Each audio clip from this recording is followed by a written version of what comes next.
पैसों की कमी से कोई अच्छी शिक्षा से वंचित ना रह जाए, इसके लिए सेवरोस नेटवर्क पहले से ही दक्षिण भारत में सराहनीय कार्य कर रहा है और अब अपनी सेवाओं में विस्तार करते हुए उत्तर भारत में भी सेवरोस नेटवर्क शिक्षा क्रांति लाएगा। इसके लिए दिल्ली के शाह ऑडिटोरियम में 30 जून को एक राष्ट्रीय स्तर का आयोजन होगा, जिसमें सिविल सर्विस से जुड़ी जानकारी और मार्गदर्शन साझा किए जाएंगे। बच्चों को मार्गदर्शन करना, उनकी अच्छी पढ़ाई में मदद करना और उनमें नैतिक शिक्षाओं को भरना जैसे कार्यों के लिए सेवरोस नेटवर्क जाना जाता है। आज अंबेडकर भवन में प्रेस वार्ता के दौरान संस्थापक एवं पूर्व additional DGP Telangana doctor RS Praveen Kumar ने सेवरोस की नीतियों पर चर्चा करते हुए नीट, नेट और UGC जैसी परीक्षाओं के पेपर लीक होने पर जमकर हमला बोला। उन्होंने कहा कि पेपर लीक किसी की हत्या करने के समान ही जघन्य अपराध है।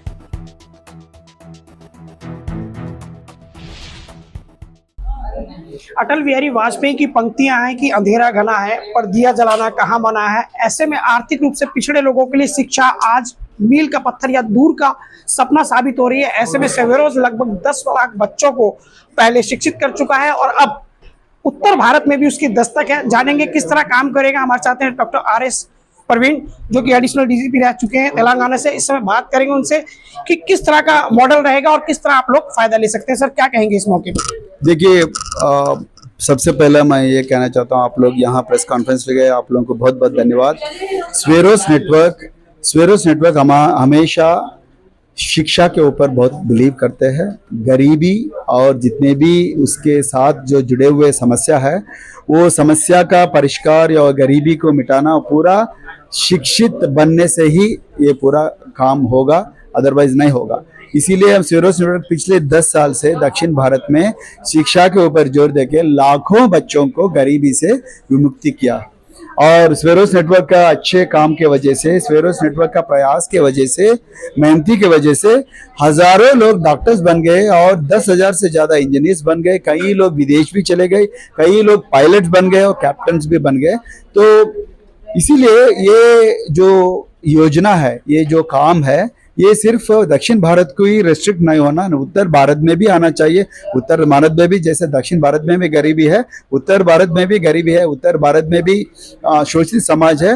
वो समाज के उन्नति के लिए सेवरोस नेटवर्क आज नॉर्थ इंडिया आ गए और हमारे नॉर्थ इंडिया का कोऑर्डिनेटर जसवंत जी है और बहुत मेहनत कर रहे उसके साथियों। पूरा जितने भी बहुत बड़ा टीम है, वो मध्य प्रदेश, राजस्थान, उत्तर प्रदेश, बिहार, हरियाणा, ऐसे दिल्ली, ऐसे कई राज्यों में सेवरोस नेटवर्क का शाखा खोलने के लिए हम सोच रहे हैं। और हमारा ये होगा कि हम हर गांव में, हर मोहल्ले में परिवर्तन पाठशाला खोलेंगे।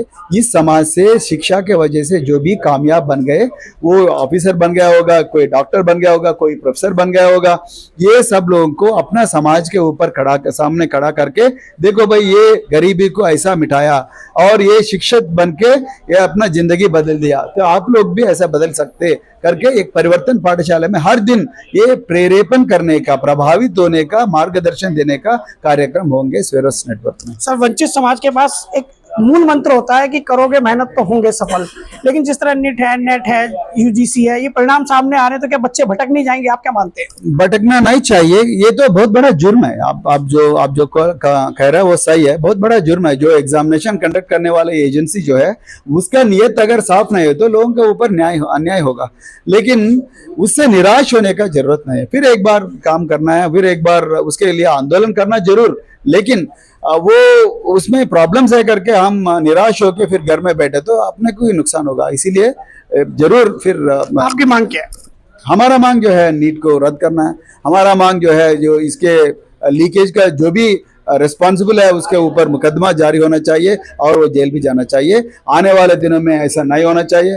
और कोचिंग सेंटर्स का जो भी रोल है, खास करके पिछले 10-15 साल से जो कोचिंग सेंटर्स है, वो कोचिंग सेंटर्स में जो सीक्रेटली जो हो रहा है उसके ऊपर भी पूरी तरह जांच होना चाहिए। ऐसा कोचिंग सेंटर्स को बंद भी करना चाहिए।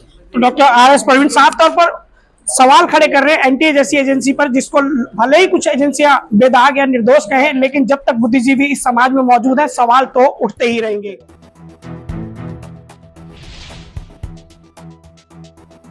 परिवर्तन पाठशाला जैसे सेल्फ हेल्प सिस्टम के माध्यम से सेवरोज नेटवर्क शिक्षा क्रांति के मुहाने पर है।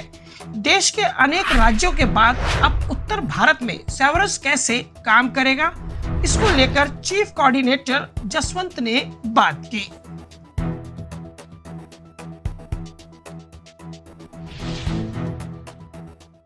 कक्षा 10 से भी शुरुआत हो सकती है सेवरोज नेटवर्क से जुड़ने के लिए।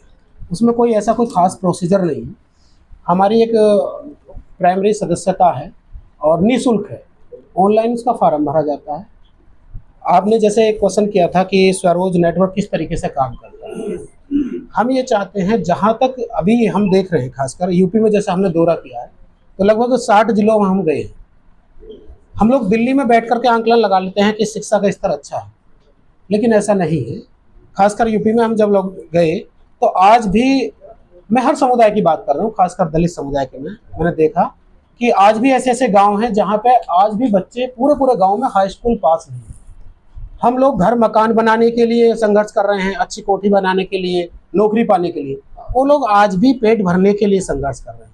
वहाँ मात्र 100-150 रुपये की मजदूरी होती है। तो पूरे जब ये चीज़ हमने देखा तो मैं सर से 2015 से पहले से ही प्रेरित हूँ। जब मैंने शिक्षा के क्षेत्र में इनका देखा तब मैंने निवेदन किया कि जिस तरीके से आप दक्षिण में काम कर रहे हैं इस तरीके से नॉर्थ में भी काम किया जाए।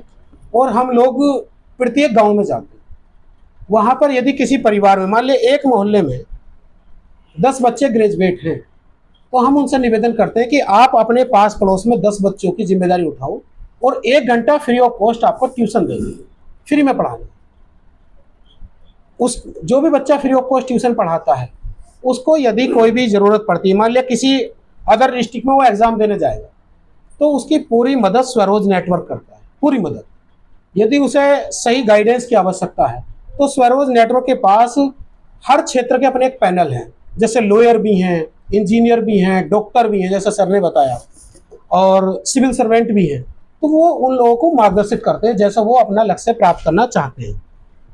फिर दूसरी बात यह है कि हमने देखा है, खासकर मैं अपने पे भी देखता हूँ, जब हम लोग कक्षा 10 में 12 में मतलब उस समय स्टडी कर रहे थे, हमें उस समय अनुभव नहीं था। आज मैं देखता हूँ कि किसी भी वैकेंसी जब निकलती है तो लाखों की संख्या में बच्चे आवेदन करते हैं, लेकिन कुछ बच्चे ही सेलेक्ट हो पाते हैं।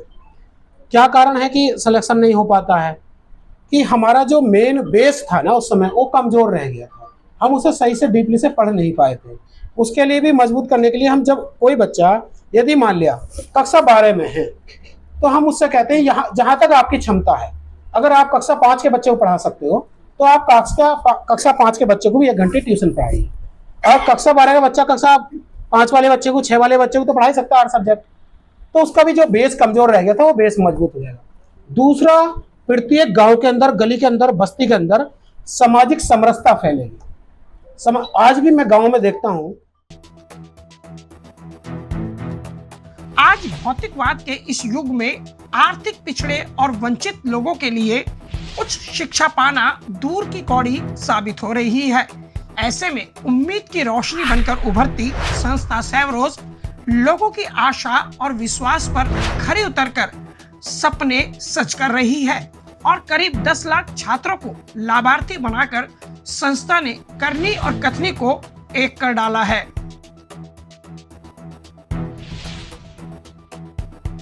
नई दिल्ली से न्यूज़ फॉर्डर के लिए सहयोगी गुलशन के साथ किरण शर्मा की रिपोर्ट।